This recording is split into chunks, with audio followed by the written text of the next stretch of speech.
열릴 것입니다. 시작. 네. 성경이 열릴 것입니다. 네. 주의 말씀이 열릴 것입니다. 네. 아멘.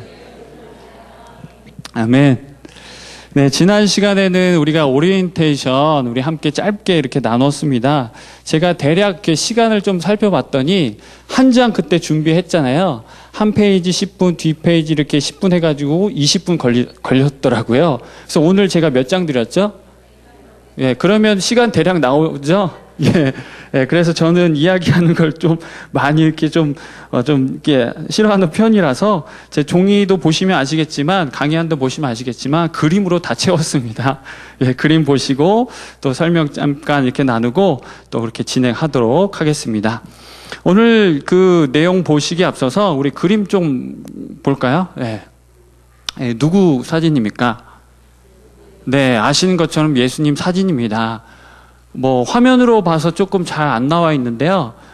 좀 백인, 그러니까 얼굴이 좀 하얗고요. 그다음에 눈동자가 하나씩 보면 파란색인, 그러니까 전형적인 미국식 어떤 그런 미국형 그런 스타일, 그런 예수님의 모습이시죠. 네, 네, 그렇죠. 네. 그다음 한번 볼까요? 그 다음에요?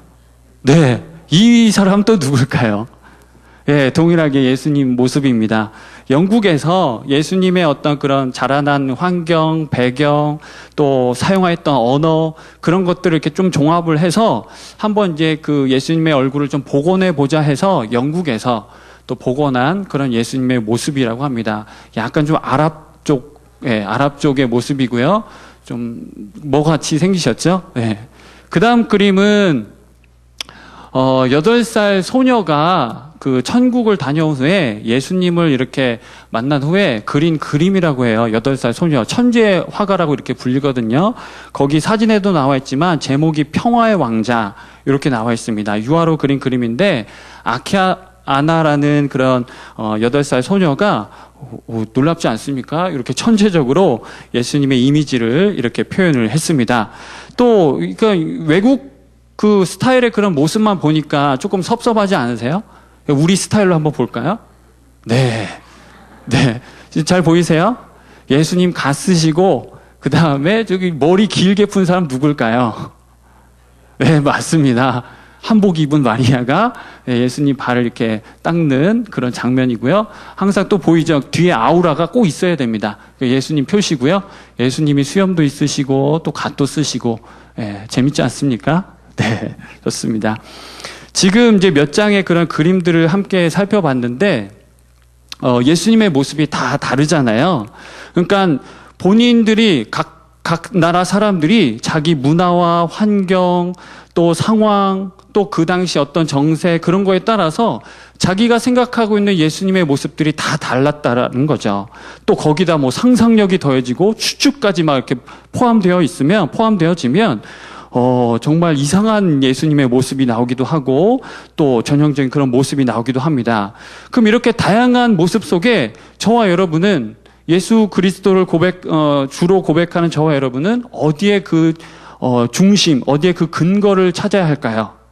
물론 그림으로는 다양하게 표현할 수 있겠지만 저와 여러분은 하나님의 말씀에 근거해서 뭐 깊이 나가지 않는 선에서 거기서 딱 이렇게 예수님을 기억하시고 보시면 되겠습니다.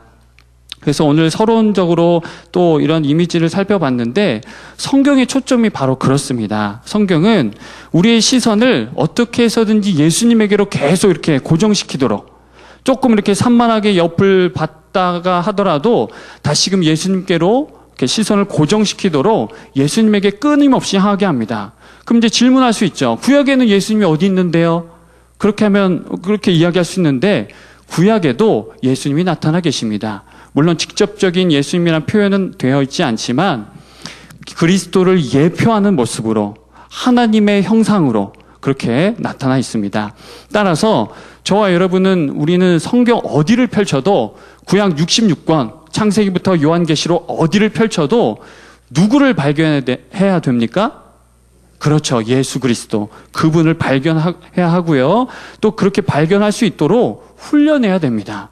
그냥 뭐 사건이 이런 거구나 그냥 쭉 읽어가지 마시고 그 가운데 하나님이 어떠한 말씀하시고 어떠한 역사를 행하셨는지, 그 가운데 예수님이 어디 숨어 계시는지 저와 여러분은 발견하는 그런 훈련들을 함께 해야 합니다. 그리고 성경을 보시면 이제 이렇게 딱 보시면 이 한 권의 구약과 신약이 이렇게 같이 이렇게 묶어져 있는데요. 이 구약과 신약, 그래서 뒤에 약자를 보면 언약이라는 뜻입니다. 계약 뭐 이렇게 표현하기도 하는데 하나님께서 우리 인간과 언약을 맺으셨대요. 계약을 체결하셨다 합니다. 우리에게 그 하나님께서 언약을 베푸셨다고 이야기합니다. 그래서 구약, 옛 언약이라고 하죠. 구약은 거기 한번 읽어볼까요? 구약은 땡땡하고 한번 읽어보겠습니다. 시작. 예수 그리스도, 약속하신 또 메시아, 오실 메시아. 그래서 구약은 계속 그 메시아를 예표하면서 사람들이 기다리도록, 진정한 메시아가 언제 오실까 이렇게 기다리도록 계속 선지자들을 보내서 말씀하시고 하나님이 직접 말씀하시기도 하시고 이렇게 준비시키는 상황입니다. 그러면 신약은 거기도 한번 읽어보겠습니다. 신약은 시작. 약속의 말씀대로 오신 예수 그리스도. 하나님의 그냥 약속만 하면은 안 되잖아요. 그 약속의 말씀이 어떻게 해야 됩니까? 돼야 됩니까? 성취되어야 되죠. 이루어져야 되죠. 그래서 신약에 들어서면 그 약속의 말씀이 성취되어서 예수 그리스도께서 우리 가운데 오셨습니다. 뒤에 제가 가로에 표현한 대로 오실 메시아 그리고 오신 메시아 이렇게 되어 있습니다. 그래서 구약 시대에서는 율법을 통해서 하나님과의 관계를 유지하죠. 네. 그런데 그 하나님과의 관계성을 그 율법, 하나님의 말씀 주신 율법을 가지고 유지하는데 사람이 끝까지 지킵니까? 못 지킵니까? 예, 약해서 그 계약, 하나님과 맺은 그 언약, 그 계약을 파기해버립니다. 그럼 책임을 누가 져야 됩니까? 책임을? 그 계약을 파기한 그 사람이 져야죠. 근데 아시는 것처럼 계약을 파기한 저와 여러분, 우리 사람은 그 책임을 질 능력이 있습니까? 없습니까? 없습니다. 그래서 하나님이 그 책임을 다 끌어안으시고 짐을 지시고 풀어주신 것이죠. 그래서 율법이 그 구약에서는 율법이 불완전한 것이 아니라 그 율법을 대하는 사람이 연약해서 그렇게 무너진 모습이고, 그래서 이제 완전한 모습으로서 하나님이 그 모든 책임을 져주시는 그 모습으로서 그 이제 아들이신 예수 그리스도를 신약에 들어서면 저와 여러분에게 보내주시죠. 그래서 하나님의 전적인 은혜, 저와 여러분이 구원을 받는 데 있어서 이 책임에 있어서 할 일은 아무것도 없는 것입니다. 오직 하나님의 전적인 은혜인 것이죠. 그래서 구약을 율법이라고 얘기하면 신약을 뭐로 또 이야기할 수 있습니까? 은혜, 은혜라고 이야기할 수 있습니다. 그래서 이 율법이 우리는 항상 이제 예수님이 막 신약에 보시면 율법을 지키는 막 바리새인들, 서기관들 막 책망하시니까 막 율법이 이상하고 나쁜 걸로 우리는 생각하는데 율법은 좋은 것입니다. 우리가 잘못 알고 있는데 율법은 좋은 것이고요. 이 율법과 은혜, 이게 균형을 이루어서 함께 이렇게 신앙생활을 해야 됩니다. 그래서 율법과 은혜에 대해서 이 관계성이 어떻고 어떠한가 조금 이제 알고 싶고 연구하기를 원하시면 갈라디아서로 가시면 됩니다. 어디로 가면 된다고요? 갈라디아서. 바울 사도께서 이 갈라디아서 그 짧은 6장밖에 안 되는데 거기다가 율법과 은혜 그 관계성을 아주 잘 설명을 해 놓았습니다. 자, 우리 계속 넘어가 보도록 하겠습니다. 구약과 신약을 딱 봤는데요. 이제 구약과 신약을 그 사이가 있는데, 구약과 신약의 사이가 있는데, 그 구약의 마지막 책 말라기에서 한번 성경 한번 보세요. 구약의 마지막 책이 뭐죠? 말라기에서, 그러면 신약의 첫 책은 마태복음, 그렇죠. 그 말라기에서 마태복음 단 한 장밖에 안 되거든요. 근데 실제 시간은 몇 년이나 될까요? 그렇죠. 거기 나와 있는 대로 400년이란 시간이 숨겨져 있습니다. 그 한 장에 무려 400년의 시간을 훌쩍 뛰어넘게 된 것이죠. 그래서 학자들은 이 시간을 중간시대 또는 구약과 신약 사이 중간시대 또는 침묵시대라고 합니다. 암흑시대라고도 이야기하죠. 그래서 그림에도 그렇게 표현이 되어 있고요. 유대적인 상황에서 이제 십자가 그 그림 보이시죠? 그 예수님의 시대로 이제 넘어가는 부분, 그리고 그 낭떠러지 깊은 절벽은 400년을 의미하고 있습니다. 그래서 거기 한번 내용 한번 보시죠. 특별히 침묵시대, 암흑시대라고 부르는 이유는 첫 번째, 함께 합니다. 시작. 하나님의 계시가 중단되어 있습니다. 이 시기에 어떤 하나님의 계시된 말씀이나 또 하나님이 이렇게 명령하셔서 활동한 선지자들이 나타나 있지 않아요. 그래서 이렇게 암흑시대라고, 깜깜한 시대, 말씀도 들리지 않는, 아무것도 보이지 않는 깜깜한 시대라고 부르는 이유라고 하고요. 두 번째, 함께 합니다. 시작. 대한 기록된 자료가 빈약함. 성경에도 이 시대에 대해서 별로 이렇게 우리가 얻을 수 있는 내용이 없습니다. 뭐 나중에 학계 스가랴, 뭐 에스라, 느헤미야 요 때가 이제 거의 구약 말기인데 그런 그 자료들 외에는 이 시기 400년이라는 요 시기에 대한 자료가 없습니다. 그렇기 때문에 우리 오전에도 우리 담임 목사님 통해서 설교 들었잖아요. 기억하지 않으면 또 역사가 없으면 어떻게 됩니까? 그냥 암흑 시대가 되는 거죠. 깜깜하고 무의미한 시대, 그렇게 되는 것입니다. 그럼 한번 질문해 보시죠. 하나님께서는 이 시간 동안 어디가 계신 걸까요? 아무것도 안 하셨을까요? 네, 당연히 아닙니다. 살아계신 하나님께서는 세상이 메시아이신 예수 그리스도를 영접할 수 있도록 준비시키시고 인간의 역사 속에서 활발하게 일하고 계셨다고 이야기할 수 있습니다. 그래서 뒷장에 보시면, 뒷장에 넘어가 보겠습니다. 이제 중간 시대 그 구약과 신약, 요 중간 시대를 이제 살펴보려고 하는데, 이렇게 진행을 하려고 합니다. 우리 보통 이제 성경 파노라마 쭉 펼치면 이제 처음부터, 창세기부터 쭉 이렇게 가는데, 저와 여러분은 이제 중간부터 딱 치고 갔으면 좋겠어요. 중간부터 딱 치고 신약을 이제, 뭐 이렇게 좀 군사용어로 정복하고 그 다음에 구약 이렇게 보시면 좋겠습니다. 그래서 중간 시대에 딱 먼저 허리를 치기 전에 그 구약 끝 무렵, 거의 말 무렵의 이야기들을, 역사를 조금만 이렇게 가져와 보면 거기 있는데 그대로 한번 가보겠습니다. 통일 왕국 시대가 있었죠. 초대왕 사울부터 그 다음에 다윗, 솔로몬 때까지 왕국은 하나였습니다. 그런데 솔로몬 사후에 그 이후부터 그 왕국이 계속 하나로 이어져 가지 못하고 어떻게 나누어집니까? 북쪽 이스라엘과 남쪽 유다로 갈라지게 됩니다. 예. 그래서 이스라엘 북쪽 이스라엘 보면 성경 많이 읽으셔서 다 아실 거예요. 북쪽 이스라엘 보면 반역의 역사로 계속 채워져 있어요. 어떤 왕이 세워지면 누군가가 암살하고 죽이고 해가지고 계속 그 왕이 교체가 됩니다. 그러면 남쪽 유다는 어떻게 될까요? 남쪽 유다는 그 아버지가 왕이 되면 아들이 물려받아서 왕이 되고 또는 손자가, 이런 식으로 계승의 역사로 이렇게 이어져 갑니다. 그래서 근데 결국에는 이제 하나님의 말씀을 그 두 나라가 하나님 끝까지 이제 섬기고 그 말씀을 가지고 살아야 되는데 하나님의 말씀을 버리죠. 예. 하나님의 말씀을 버린 거는 하나님을 버린 것과 동일합니다. 저와 여러분도 동일하거든요. 하나님의 말씀 성경 버리면 누구를 버린 거라고요? 하나님. 네, 그렇습니다. 저와 여러분은 두려워해야 됩니다. 그래서 두 나라는 결국 망하지요. 그래서 북이스라엘이 먼저 망하게 되는데요. 아수르라는 나라를 통하여서 예전에는 뭐 그냥 뭐 별로 이렇게 뭐 드러나지 않는 나라였는데 힘을 얻어서 또 이제 하나님의 심판의 도구가 되어서 이제 이 아수르가 북이스라엘을 정복을 하게 됩니다. BC 722년에 뭐 그 연대에 대해서는 조금씩 뭐 말하는 사람마다 차이가 있긴 한데 대략 이 정도로 북이스라엘을 정복하고, 특별히 아수르가 행한 정책 중에 하나가 뭐냐면 인종 혼합 정책입니다. 인종 혼합 정책. 그러니까 사람들을 강제로 먼 곳에 막 흩어보내요. 예. 이주시켜서 흩어보내고 또 강제로 통혼시킵니다. 자기 민족하고 이렇게 통혼을 시켜요. 그래서 이때 발생한 사람들이 바로 거기 나와 있는데 유대인들이 꺼려하는 사마리아인. 예. 성경에 그 요한복음에도 나와 있죠.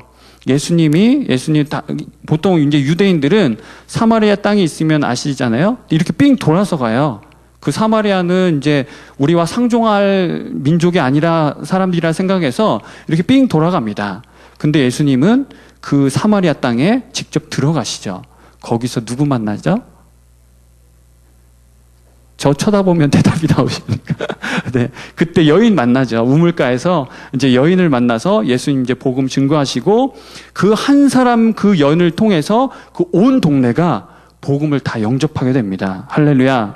아멘. 그래서 하나님이 그 사마리아 땅에, 그러니까 사실은 이 사람들이 뭐 자기가 원해서 그런 건 아니잖아요. 상처 입은 민족이란 말이에요. 같은 동족인데 유대인들이 괜히 뭐 선민 사상 뭐 이런 거 되면서 우리는 깨끗한 민족이야. 남유대 사람들이 이제 그렇게 이야기하면서 그 사람들을 배척했는데 사실은 그것은 잘못된 것이죠. 상처 입은 영혼들입니다.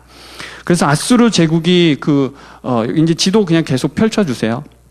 아수르 제국이 이제 북이스라엘을 이제 접수를 합니다.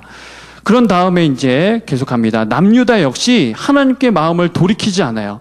계속해서 예레미야도 마지막까지 끝까지 선포하고 이렇게 더 이상 이렇게 하면 안 됩니다. 돌이켜야 됩니다. 바벨론에게 이제 우리는 이제 바벨론에게 우리는 항복해야 됩니다. 이런 식으로 계속 하나님의 메시지를 전했음에도 불구하고 이 왕에서부터 모든 사람들에 이르기까지 그 하나님의 말씀을 듣지 않습니다. 거부합니다. 그래서 어떻게 됩니까? 바벨론에 의해서 그 다음 나라 아수르, 지금 이거는 이제 순서 나와 있는데요. 거기 순서 보시면 아수르, 그 다음에 바벨론, 페르시아, 바사라고도 하고요. 그 다음 네 번째 그리스, 그 다음 다섯 번째 독립을 하고요. 이스라엘 되어 있는데 유대가 독립을 하게 되고 여섯 번째 보시면 로마가 최후 패권을 잡는 그런 그림입니다. 그래서 다음이요. 아수르가 먼저 이제 북이스라엘 정복하고 보세요. 아수르 제국 거기 밑에 보시면 무슨 실선같이 이렇게 돼 있고 그 가운데 무슨 파란색으로 돼 있잖아요. 거기가 이스라엘 땅입니다. 보이지도 않아요. 사실은 이렇게 확대했으니까 요 정도지. 사실은 그 아수르 제국 밑에 고기 선 있는데 고기가 이스라엘 땅. 그 안에서 벌어지는 사건들을 저 여러분들이 지금 보고 있는 것입니다. 그래서 아무튼 아수르 제국이 그 전 지역을 이제 먼저 정복을 하게 되고 그 다음 나라 바벨론이 일어나지요. 바벨론이 일어나서 남유다를 망하게 합니다. 그래서 하나님께서는 이 예레미야를 통해 말씀하신 바벨론에서의 70년 포로 생활이 시작이 됩니다. 그래서 좀 엘리트들, 이 바벨론 사람들이 엘리트들만 싹 다 잡아갔어요. 부유하고 좀 지식 있는 지식층들 다 잡아갔습니다.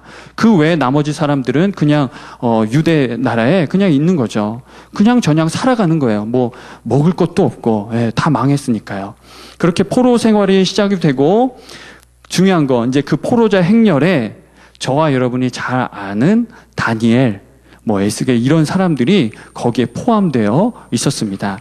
그래서 이때 다니엘은 바벨론 왕 느부갓네살의 꿈을 보이고 해석을 하지요. 그래서 그 말씀이 다니엘 2장 31절에서 45절까지의 말씀이 나와 있습니다. 거기 한번 우상 한번 보여주시겠어요? 네. 한번 읽어보겠습니다. 한 번은 이제 느부갓네살 왕이 꿈을 꿨는데 이 꿈에 대해서 내용도 모르고 그 바벨론 땅에 있는 모든 지혜로운 사람들, 술사들, 무당들 이 사람들 싹 다 불러가지고 이렇게 이야기합니다. 내가 한 꿈을 꾸었는데 이 꿈이 뭔지 너희들이 한번 맞춰봐라. 말도 안 되는 질문이죠. 꿈을 얘기해 주십시오. 그럼 제가 풀어주겠습니다. 이렇게 해야 되는데 그것도 아니라 내가 무슨 꿈을 꾸었는지 맞춰봐라. 이렇게 이야기를 합니다. 얼마나 당혹스러웠을까요? 그래서 다른 사람들이 다 이야기하지 못하자 싹 다 죽이라고 명령합니다. 그때 다니엘이 이제 새 친구들과 함께 하나님 앞에 기도하고 하나님이 깨닫게 해주신 것을 가지고 그 꿈 이야기를 펼치는 것이죠. 그래서 다니엘 2장 31절 45절 말씀해 보시면 이런 내용들이 나와 있습니다. 왕이여 한 큰 신상을 왕께서 보셨나이다. 그 다음부터 한번 읽어볼게요. 시작. 그 우상의 머리는 순금이요 가슴과 두 팔은 은이요 배와 넓적다리는 노시요 그 종아리는 쇠요 그 발은 얼마는 쇠요 얼마는 진흙이었나이다. 이렇게 이야기를 합니다. 그리고 그 뒤에 나온 나라들이 앞에 나라들을 하나씩 이렇게 정복하는 그런 말씀들이 이 다니엘 2장에 보시면 자세히 이렇게 표현이 되어 있습니다.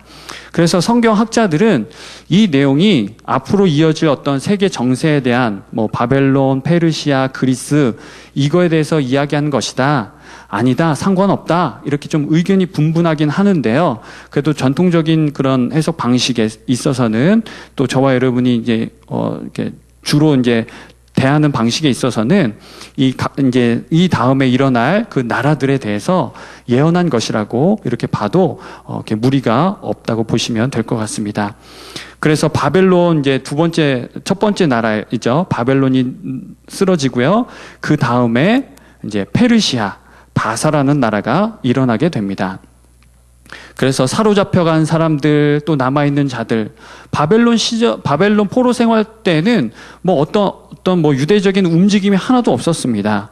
그리고 이제 페르시아로 넘어오면서 그때 이제 뭐 에스더, 느헤미야, 뭐 에스겔, 또 다니엘, 뭐 학개, 스가랴, 말라기 이런 선지자들, 이런 사람들이 막 활동했던 것을 우리는 볼 수 있습니다. 그래서 바사는 은혜 나라라고도 하는데요. 이때는 고레스가 아시잖아요. 거기 보시면 고레스가 뭐 칙령을 내리고 명령을 하노니 이제 여기 사로잡혀 있던 모든 사람들은 다시 본국으로 돌아가라 명령을 합니다. 그래서 바벨론에 사로잡힌 유대인들을 다 놓아주고요. 고구로 귀환해서 무너진 성전과 그 성벽을 재건하게 됩니다. 그래서 서기관들 율법을 가르치고 해석하는 뭐 직무들을 맡게 되고요. 구약이 끝날 무렵은 이제 구약 학개, 스가랴, 말라기 끝나잖아요. 그 끝날 무렵은 이제 페르시아가 통치하는 것으로, 조금 더 길게 했는데 페르시아가 통치하는 것으로 이렇게 구약이 맞춰지게 됩니다.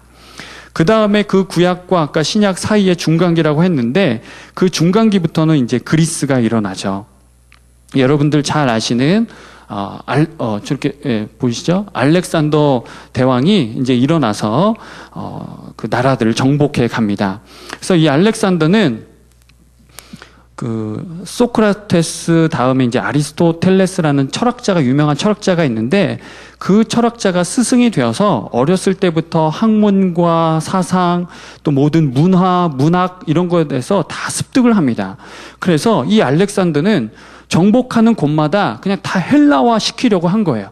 다 자기 민족의 자기가 배웠던 그런 사상들을 다 그 모든 정복 나라들에 다 깔려고 하는 겁니다. 그래서 헬라화했던 그런 경향들이 강했고요.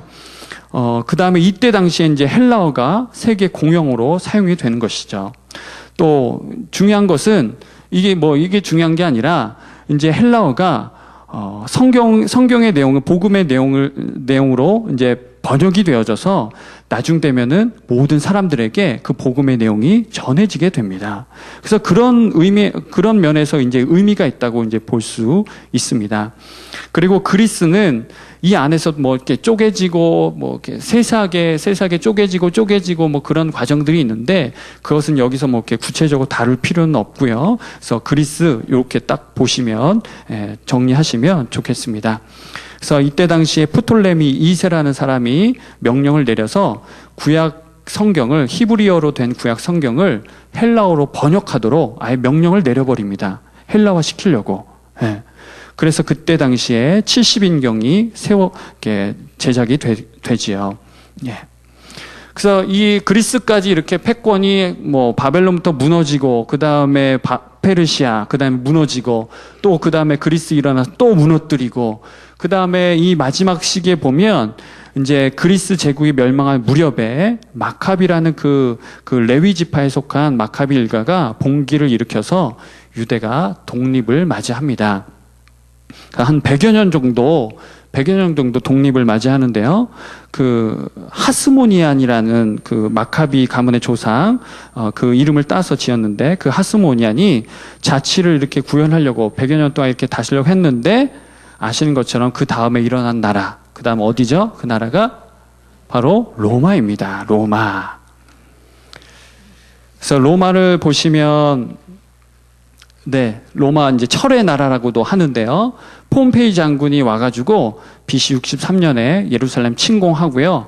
AD 500년까지 그 로마 제국이 이렇게 쭉 이어져 가게 됩니다. 그래서 이때 당시에 뭐 전쟁도 전쟁이지만 이 로마는 도로를 막 이렇게 만들어서 이제 전쟁을 하려고 그랬던 것이죠. 도로를 만들고 그다음에 그 당시에 경제는 좀 많이 어려웠던 것 같아요. 그리고 사회도 또 막 부패하고. 그래서 거기 한번 내용 한번 보시겠어요?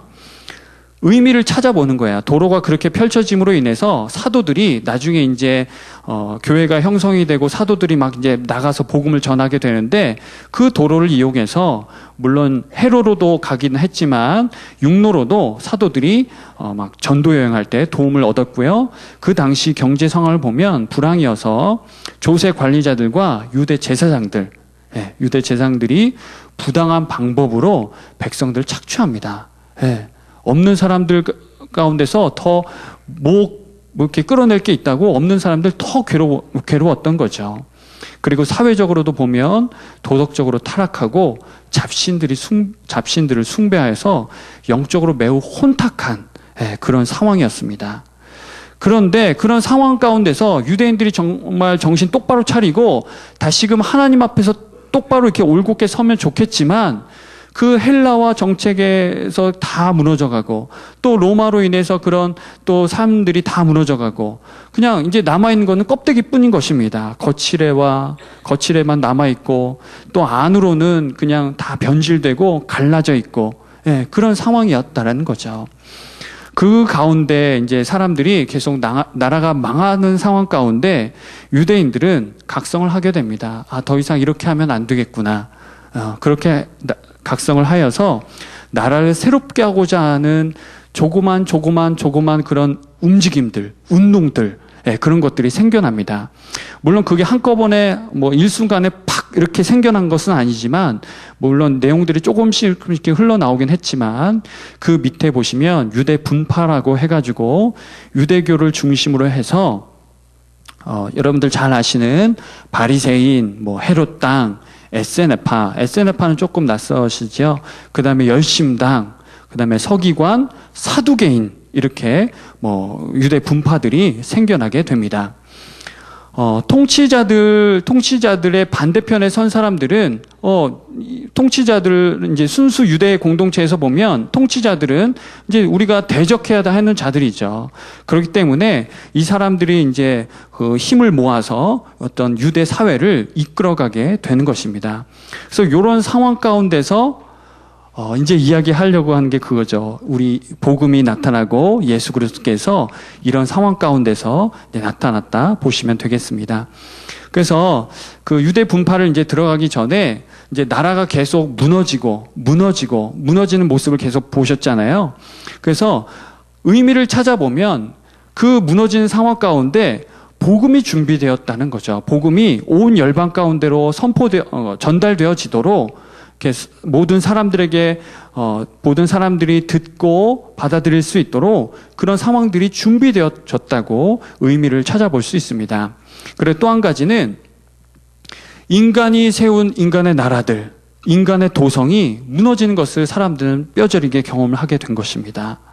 그런 상황 가운데 예수님이 오셔서 처음으로 선포를 하시죠. 그때 처음으로 선포하신 메시지가 뭐였습니까?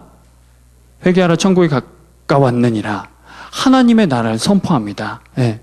이제 무너지고는 그는 연약한 나라가 아니라 영원하고 견고하고 하나님이 다스리시는 나라, 그게 바로 그 나라를 바로 예수님께서 선포를 하게 되시는 거죠. 그래서 이런 맥락을 쭉 같이 연결해서 성경을 보시면 되겠습니다. 그래서 분파들도 뭐 다는 다루지 않고 이런 분파들이 있다라는 걸 보시고, 특별히 이제 자주 등장하는 분파들 중에 하나가 바리새인, 사두개인, 서기관, 뭐 요 앞에 그 세 가지 정도가 될 거예요. 그래서 바리새인들은 아시는 것처럼 율법주의자들입니다. 율법주의자들. 물론 전통이 있어요. 처음에는 이 율법을 연구하고 또 사람들에게 전달하고 해석하는 그런 되게 순수한 마음으로 했는데, 시간이 지나오면서 좀 변질이 됐죠. 너무 깊게 들어간 것입니다. 하나님께서 정하신 그 선까지만 가야 되는데 거기다가 율법에다가 더 많은 해석을 붙이고 자기들의 해석을 붙여서 사람들이 감당하지 못할 그런 내용들을, 어마어마한 것들을 막 뿜어냅니다. 예. 그래서 그것들을 사람들을 얽어매죠. 자기들도 못 지키면서 사람들에게 강요를 합니다. 그래서 바리새인 그 칸에 보시면 세 번째, 전통을 중시하고 복잡한 규칙과 의식을 준수하고 강요합니다. 그래서 안식일, 뭐 할례, 정결법 이렇게 지키죠. 그래서 특히나 안식일, 안식일 막 안 지켰다가는 이제 난리가 납니다. 그래서 율법대로라면 사람이 이제 뭐 구덩이에 빠지거나 뭐 어떻게 해서 다치면 만지면 안 돼요. 건드리면 안 되고 도와주면 안 돼요. 일하는 것이 된 것이기 때문에. 지금도 유대인들, 제가 이제 들은 얘기인데, 지금도 유대인들은 그 전등을 이제 켜려면 그 스위치를 올리고 내려야 되잖아요. 이것도 일하는 것에 포함돼서 어떻게 할까요? 뭐 안 켜기도 하고 옆에 있는 다른 사람 시킵니다. 유대인 아닌 사람 불 좀 켜달라고, 꺼달라고 시킵니다. 네. 그만큼 지금까지도 뭐 지키고 있는데 잘못된 거죠. 네. 하나님 복음 듣지 아니한 그런 모습들, 그런 것들이 지금까지 이어져 오고 있다 또 할 수 있습니다. 그리고 이 바리새인, 사두개인들, 서기관들, 이 사람들은 되게 조금 이제 경제적으로 좀 부유한 중산층, 또 그보다 또 높은 그런 삶을 살았던 것을 우리가 볼 수 있고요. 그 다음에 두 번째, 사두개인 보시면 이 사람들은 주로 이제 제사장들 그룹이라고 좀 보시면 좋을 것 같아요. 제사장들이 예전에는 이제 뭐 아론부터 시작된 그 아들과 그 계속 이제 아들 자손들이 쭉 이렇게 제사장 가문이 이어져 왔는데 어느 순간에 그것들이 이제 단절이 되고 제사장들을 이제 임의로 세우죠. 뭐 얼마 받고 매매를 한 거죠. 이런 식으로 이제 제사장들을 세워갑니다. 뭐 그런 전통적으로 내려온 것도 포함되고요. 그래서 이 사람들은 성전 중심의 예배를 강조하고요. 그 다음에 다른 거 다 부인하고 모세 오경만을 율법으로 인정합니다. 그래서 부활이나 천사 혹은 마귀에 대한 교리를 부정해서 이제 바리새인들과 사두개인들이 싸우죠. 부활이 있네 없네, 그 내용이 그 복음서에도 나와 있습니다. 예수님을 가운데 딱 두고 부활이 있네 없네 하면서 이리 붙었다 저리 붙었다 하죠. 자기의 유익을 따라서. 그런 모습 나중에 한번 살펴보고요. 그 다음에 서기관들, 이 사람들은 내용 한번 보겠습니다. 바벨론 포로기 이후에 율법을 베껴 쓰고 보존하고 해석하는 역할을 맡았습니다. 에스라 7장 6절에도 보시면 되겠고요. 그래서 예수님 시대에는 아예 그 전문적으로, 직업적으로 이 전통을 연구하고 가르치는 그런 일들을 감당했다고 합니다. 어쨌거나 이 사람들은 이제 다 예수님을 대적했죠. 대적했던 사람들이고, 그 다음에 뒤에 이어지는 이제 헤롯당, 열심당, 뭐 SNF파 이렇게 나와 있는데, 헤롯당과 열심당은 이제 뭐 정치적인 사람들인데, 이제 권력을 잡은 사람들, 이렇게 보시면 되겠고, 그 다음에 SNF파 보시면 조금 낯선데요. 근데 조금 중요합니다. 왜 그러냐면, 거기 한번 읽어보겠습니다. 부패한 사회와 타락한 종교로부터 도피하여서 쿰난 지역, 많이 들어보셨죠? 쿰난 지역의 황폐한 동굴에 은거를 합니다. 그래서 공동생활을 하고요. 사유재산 다 이제 부인하고, 검약한 생활, 노예제도 부인, 결혼을 꺼리고, 뭐 숙명적인 경향, 또 여러 유대교 문서들을 필사하고 보관, 뭐 그런 어떤 자기 절제하는 그런 모습들, 그런 성향들이 되게 강했고요.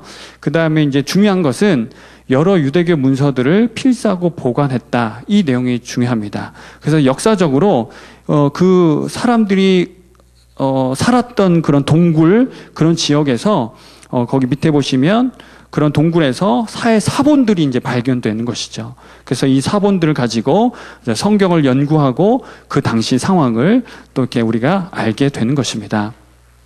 제가 너무 빨리 진행하는 건가요? 예, 벌써 4페이지, 마지막 페이지가 됐습니다. 계속 이제 듣기만 하셔서 조금 지루하실까봐 제가 좀 빈칸을 조금 마련해 보았습니다. 신약 성경을 제가 말씀드린 대로 역사를 토대로 해서 그 가운데 성경을 탁탁탁 세우자고 했잖아요. 그래서 이제 그 역사는 이제 시간 순서대로 이렇게 쭉 펼칠 건데, 오늘 제가 여기다 올려드린 것은 그 문학적 양식에 따라서 먼저 보여드렸어요. 다음 시간에는 이제 시간 순서대로 볼 건데, 사실 이제 신약 성경은 요 내용에서 복음서, 역사서, 지금 서신서, 예언서 지금 네 개로 이제 구분되어 있잖아요. 서신서만 한번 빼보세요. 그러면 복음서, 역사서, 예언서, 이게 바로 시간 순서입니다. 그러면 이 서신서 뺀 것은 어디로 가면 좋을까요? 역사서 밑으로 가면 됩니다. 역사서는 뭘까요? 그 빈칸에 써주시죠. 그 빈칸에 뭐라고 쓰실래요? 역사서. 신약의 역사서가 뭡니까? 오, 예, 박수 한번 주시죠. 예. 별로 안 대단하신가 봐요. 사도행전입니다. 사도행전. 신약의 유일한 역사서는 바로 사도행전인데, 아시겠지만 사도행전은 누가 기록을 하였습니까? 제가 벌써 말씀드렸는데요. 사도행전은 누가 기록하였습니까? 그렇죠. 누가가 기록하였습니다. 누가복음을 기록한 바로 그 사람이, 동일한 사람이 사도행전을 기록을 했습니다. 그래서 이 사람은 직업적으로 의사 신분을 가지고 있기도 하지만 역사적인 그런 마인드, 이 복음서 저자들 중에서 유일한 이방인입니다. 물론 이제 이스라엘 민족에서 봤을 때 이방인, 유일한 다른 나라 민족의 사람인데, 그런 역사적인 관점을 가지고 누가복음, 사도행전을 기록합니다. 그래서 신약의 유일한 역사서는 뭐라고요? 사도행전. 이제 입으로 자꾸 표현을 하셔야지 절대 잊어버리지 않습니다. 네, 신약의 역사서는 사도행전. 그렇죠. 그래서 다음번에 이제 서신서를 다룰 때는 제가 그 빈칸을 싹 비워드릴 건데, 오늘은 그냥 참조만 하시라고, 제가 이제 구분만 하시라고, 서신서 보시면 바울 서신과 그 다음에 일반 서신, 특별히 이제 히브리서 같은 경우에는 바울이 썼느냐, 누가 썼냐, 의견이 조금 있긴 하지만요. 그래 이제 편의상 이제 바울 서신과 일반 서신 이렇게 구분을 해도 좋을 것 같습니다. 그래서 그렇게 보시면 되고, 그 다음에 서신서 오른쪽에 보시면 예언서라고 나와 있는데요. 예언서는 뭘까요? 그렇죠. 맞습니다. 말씀하신 대로 사도 요한이 기록한 요한계시록이 있습니다. 그 사도 요한이 어디서 이 계시록을 썼죠? 네? 어디서? 집에서? 네, 그렇죠. 반모섬에 가서 갇혀 있을 때 그 가운데서 하나님의 계시를 받아서 계시록을 기록을 합니다. 제가 이렇게 하나씩 지금 꼬리에 꼬리를 물고 가는 것들은 한번 확인하시고, 모르시는 분들은 다시 한번 점검하시고 이렇게 체계를 하나씩 세워가면 좋겠습니다. 그 다음에 이제 역사서까지 했습니다. 그 다음에 이제 복음서 들어가겠습니다. 복음서도 한번 기록해 보시죠. 처음부터 시작. 마태복음, 마가복음, 누가복음, 요한복음 됐습니다. 그래서 복음서도 마태, 마가, 누가, 요한. 그리고 이 복음서들의 이름은 아시겠지만 어느 지명 이름일까요? 복음서 이름은 지명 이름일까요? 아닙니다. 사람 이름입니다. 그 복음서를 기록한 그 기록자들의 이름입니다.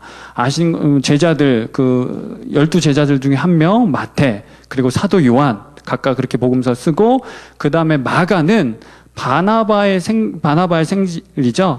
예, 그 바나바의 생질인 마가가 이렇게 기록을 합니다.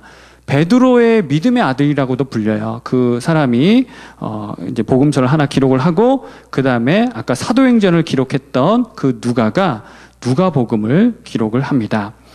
그래서 사복음서를 한번 쭉 이제 보시겠습니다. 그림 보시면 앞으로 이제 설교를 들으실 때나 이렇게 말씀을 읽으실 때나 또 뭘 하시든지 이 중요한 포인트를 딱 가슴에 딱 품으시고 여기에 생각을 딱 가지시고 그 말씀을 대하시면 훨씬 더 수월해집니다. 그래서 마태복음은 맨 밑에 빨간 글씨로 뭐로 되어 있습니까? 왕. 먼저 읽어보고 그 다음에 설명드릴게요. 그 다음 마가복음은 종. 그 다음 누가복음은 인간, 또 사람으로 해도 상관없습니다. 그 다음에 요한복음은 하나님. 그래서 지금 이 사복음서들이 쭉 나와 있지만, 이렇게 똑같은 내용으로 이렇게 계속 이렇게 반복해 놨냐, 이렇게 하시겠지만, 사실은 하나씩 이렇게 살펴보면 각각의 내용들이 각 특색이 있습니다. 그래서 저와 여러분이 읽거나 이렇게 뭐 쓰실 때 그 특색을 기억하시고 쓰시면 더 이렇게 확 다가오게 되어 있습니다. 그래서 메시아에 대한, 예수 그리스도에 대해서 표현을 했는데, 아까 우리 예수님 이미지 처음에 보셨죠? 다 다르잖아요. 자기들이 생각하고 또 그런 문화와 환경, 배경 속에서 그런 표현들이 다 달랐듯이 이 복음서 저자들도 예수님과 함께 하면서 들었던 말씀들, 또 느꼈던 것들, 또 하나님께서 행하셨던, 예수님이 행하셨던 이적들 봤던 것들, 그런 것들을 각각의 그런 특색에 맞게 이렇게 기록을 해 두었습니다. 그래서 왕, 종, 인간, 하나님은 왕으로 오신 메시아, 종으로 오신 메시아, 이렇게 표현을 하시면 됩니다. 그리고 뒤에 누가복음, 요한복음은 하나님의 인성을 강조한다고 보시면 되고요. 하나님의 사람 되심, 사람으로 오신 예수님, 그렇게 보시면 되고, 그 다음에 요한복음은 누구로 오신 예수님? 하나님이신 예수님. 네, 하나님이신 예수님. 그래서 보시면 우리는 참 하나님, 참 인간, 이렇게 그 인간이신 예수 그리스도를 고백하고 믿는데요. 여기서 벗어난 사람들은, 또는 이단들은 어느 한편만 따라갑니다. 인간이신 예수님만 죽어라 보는 사람이 있는가 하면, 야, 무슨 하나님이 어떻게 인간이 되냐, 이런 식으로 얘기하면서 예수님은 인간일 수 없다, 하나님이다 라고만 이야기하는 사람이 있습니다. 그럼 그런 사람들 어떻게, 누구라고 보시면 된다고요? 예, 잘못된 사람들, 이단이라고 보시면 됩니다. 그리고 저 예수님의 자리에 자기가 자기를 대입시키면 이단이라고 보시면 됩니다. 지금 드러나 있는 교주들을 보시면 다 여기서 지금 다 걸리게 되어 있습니다. 자기가 그 자리에 있거나, 또는 인간으로 오신 예수님, 또 하나님으로 오신 예수님, 여기 둘 중에 하나는 반드시 걸리게 되어 있습니다. 한번 그 내용 한번 나중에 한번 찾아보시죠. 그래서 사복음서 거기 한번 내용 한번 보시겠습니다. 첫 번째, 마태복음입니다. 왕으로 오신 예수님. 그래서 마태는 계속해서 예수님을 어떻게 표현하고 있다고요? 네, 임금으로 오신 예수님, 통치자로 오신 예수님, 그런 관점으로 계속 이렇게 증거하고 있는 것입니다. 그래서 마태복음은 유대적 성향이 강하고요. 또 예수님과 구약의 인물들을 비교하면서 우월성을 나타냅니다. 예수님 이렇게 탁월하시다. 그리고 16장 또는 18장에, 마태복음 16장, 18장에 보시면 다른 복음서에는 없는데 교회라는 단어가 나옵니다. 그래서 마태복음을 교회의 복음서라고 부릅니다. 어떤 복음서요? 예. 앞으로 마태복음 딱 나오면 무슨 복음서? 교회 복음서. 그러고 나서 16장, 18장으로 가시면 돼요. 그리고 이 마태복음에서 또 하나 특징은 뭐냐면, 예수님께서 말씀하신 5편의 설교가 있어요. 산상수훈부터 시작해서 제자들 파송하실 때나 비유 설명하실 때, 그 다음에 종말 설교하신 거, 이런 것들 해서 5편의 설교가 기록이 되어 있는데요. 다른 데는 없어요. 마태복음에만 있죠. 그래서 그런 것들 기억하시고, 행위 구원을 강조하고 있습니다. 살짝 이제 야고보서하고 좀 비슷하죠. 행하지 않으면 죽은 믿음이다. 이런 것처럼 행위 구원, 이런 것들을 강조하고 있습니다. 두 번째 넘어갑니다. 두 번째. 이때 마가복음은 어떻게 표현하고 있습니까? 예수님을 종으로 표현합니다. 그래서 이 마가복음에서 중요한 말씀이 있는데 10장 45절입니다. 제가 거기는 표현하지 않았지만 여러분들 메모해 두시고, 이 말씀은 아예 그냥 외워버리셔야 됩니다. 그냥 찾으신 김에, 그냥 한번 쓰신 김에 한번 찾아서 읽어보도록 하겠습니다. 마가복음, 예수님이 왜 오셨는가 누가 이렇게 여쭈시면 이걸로 그냥 대답을 바로 하시면 돼요. 예. 마가복음 10장 45절. 이 말씀은 우리 지난번 설교도 듣기도 했는데요. 우리 기억하시고 아예 외워버리시죠. 마가복음 10장 45절입니다. 함께 읽어보겠습니다. 시작. 인자가 온 것은 섬김을 받으려 함이 아니라 도리어 섬기려 하고 자기 목숨을 많은 사람의 대속물로 주려 함이니라. 결국에는 무엇을 말씀하신 것입니까? 자기 목숨을 뭘로 주려고? 대속물로 주려고. 섬기다 못해 그 섬김의 끝, 자기의 전 존재를 내어주려고 내가 이 땅 가운데 왔다. 그렇게 말씀하신 거죠. 그래서 이 말씀 중요합니다. 꼭 기억하시고 암송을 하셔야 됩니다. 그래서 복음서 중에 이 마가복음은 뭐 최근에서야 밝혀졌는데요. 복음서들 중에 이 마가복음이 가장 먼저 기록된 것으로 이렇게 밝혀졌습니다. 그래서 다른 마태복음이나 이 누가복음 저자들이 이 마가복음을 근거로 해서 뭐 기록을 이렇게 참조를 했다라고 이렇게 표현을 하기도 합니다. 그래서 어쨌든 마가복음은 복음서들 중에 가장 먼저 기록된 복음서고요. 특별히 이 마가복음에는 예수님께 행하신 이적들에 되게 관심이 많아요. 기적. 예. 그래서 사건들이 뻥뻥뻥 이렇게 나타나 있어요. 그리고 필체가 얼마나 거친지 그냥 마가복음 시작하면 그냥 쭉 바로 진행할 수 있습니다. 네. 그래서 사건들로만 구성이 되어 있기 때문에 뭐 어떤 예수님의 말씀이나 이런 것보다는 비중이 사건들의 지금 비중이 더 많기 때문에 그냥 쭉쭉 지나갈 수 있습니다. 문체도 되게 거칠어요. 네. 그래가지고 그것뿐만이 아니라 거기 맨 밑에 보시면 마가복음 네 번째 보시면 제자들의 무지혜와 모리애를 부각시켜 놨어요. 그러니까 예수님이 이렇게 제자들 책망하시는 장면 있잖아요. 어찌하여 믿음이 없느냐 이런 식으로 막 이렇게 책망하잖아요. 그런 말들이 되게 많이 이렇게 부각이 되어 있어요. 그러니까 표현이 되게 거칠고 또 빠르게 진행된다는 것, 그렇게 보시면 되겠습니다. 그러는 중에 세 번째 십자가 신학을 강조하고 있습니다. 고난당하신 예수님의 모습을 다른 복음서들에 비해 되게 길게 분량을 잡아가지고 표현을 하고 있습니다. 자, 이번에 세 번째로 넘어가시죠. 누가복음입니다. 누가복음은 아까 말씀드린 대로 그 예수님의 인성, 사람됨, 피곤하면 주무시기도 하시고 배고프면 꼬르륵거리기도 하시고, 뭐 그런 모습들이 이제 부각이 돼 있고, 또 무엇보다도 이제 누가라는 사람이 이방인들 세계에서 이제 주로 이제 활동을 했던 사람들이기 때문에 이방인들을 향해서 이 복음을 전달하고자 이렇게 전하고 있습니다. 그래서 이 누가복음은 기독교 최초의 문학 작품이라고 합니다. 이게 무슨 문학 작품이냐 하겠지만 저와 여러분은 이제 복음서로 대하고 있기 때문에 별로 이렇게 다가오지 않지만, 그러니까 헬라적 양식으로는 서문과 그다음에 뭐 본문, 그다음에 결말 이렇게 그 어떤 구조를 따라서 딱 그 해놓은 그 양식을 이렇게 문학 작품으로 이렇게 분류를 해놓습니다. 그래서 기독교 최초의 문학 작품으로 이 누가복음이 이렇게 되어 있고요. 특별히 누가복음에는 죄인과 부녀들, 아이들, 또 가난한 자들에 대해서 관심이 많습니다. 그리고 선교에 대해서 관심이 있고요. 기도와 성령을 강조하죠.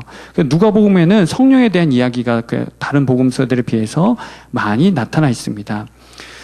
누가복음이 장수로는 24장이에요. 마태복음은 28장인데 장수는 24장인데 분량으로는 복음서들 중에 가장 많습니다. 내용이 길다는 이야기죠.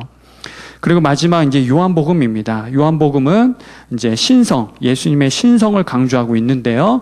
그러니까 앞에 마태, 마가, 누가는 누가는 이제 공관 복음이라고 해서 이 세 개의 복음은 같이 이렇게 우리가 좀 따로 분류를 해서 이거를 연구하면 좋겠다라고 공통적인 관점 가지고 우리가 보면 좋겠다 해서 이렇게 세 복음서를 공관 복음이라고 하고, 그다음에 요한복음은 이제 학적인 용어로는 제4복음이라고 하거든요. 따로 분류를 해서 이렇게 보고 있습니다. 그렇기 때문에 앞에 뭐 마태, 마가, 누가는 그런 시간 순서가 대략 이제 비슷해요. 예수님이 탄생하신 것부터, 그 다음에 이제 사역하시고, 그 다음에 또 십자가에 달려 돌아가신 거, 어떤 이런 사건들이 쭉 일관되게 이렇게 진행이 되는데, 비슷하게 하는데, 요한복음은 그 순서를 따르지 않습니다.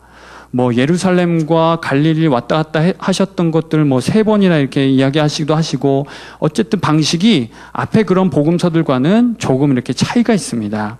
많이 읽어보셔서 아마 느낌은 아실 겁니다. 그래서 복음서들 중에서 가장 신학적이고 영적인 복음서라 할 수 있습니다. 그래서 처음 오신 분들 많이 이렇게 요한복음 이렇게 권하기도 하잖아요. 그래서 이 요한복음 이렇게 보시면 되겠고, 두 번째, 예수 그리스도의 신성을 강조해서 에고 에이미, 헬라어로 에고, 그 다음에 에이미라고 하는데요. 나는 무엇이다. 이게 무슨 표현이죠? 요한복음에만 나타나 있는 표현이거든요. 나는 무엇이다. 많이 들어보셨죠? 나는 생명의 떡이다. 이런 식으로. 그게 7개가 나와 있습니다. 나는 양의 문이다. 나는 선한 목자다. 나는 부활이요 생명이다. 이런 게 쭉 나와 있습니다. 그래서 그 내용도 한번 여러분들 자세히 이렇게 살펴보시고 보시면 좋겠습니다. 그래서 오늘은 제가 아까 처음에 말씀드린 대로 여기까지 이제 또 하는데요. 사복음서 오늘 이제 사복음서까지 쭉 이렇게 진행되어 왔습니다. 그래서 다음번에는 이제 뭐 역사서 시간 순서대로 이제 깔고 그 위에 하나씩 또 그 배열하는 것들 같이 나누면 좋겠습니다. 우리 믿는 그리스도인들이 예수 그리스도 복음을 하찮게 여기니까 복음이 그렇게 하찮게 되어진 것입니다. 저와 여러분들이 그것들을 귀하게 여기나 가치 있게 여기지 않으면 그것은 가치가 떨어지게 되어 있습니다. 그렇기 때문에 저와 여러분은 그 하나님의 말씀을 다시 한번 귀하게 여기시고 또 가까이 하시면서 하나님의 은혜를 누려가셨으면 좋겠습니다. 네, 아멘입니다. 네, 지난주와 동일하게 질문들은 이제 한꺼번에 모아두셨다가 마지막 시간이나 이렇게 좀 따로 이렇게 하시고 해주시면 함께 나누도록 하겠습니다. 네, 오늘 두 번째 시간, 우리 중간 부분,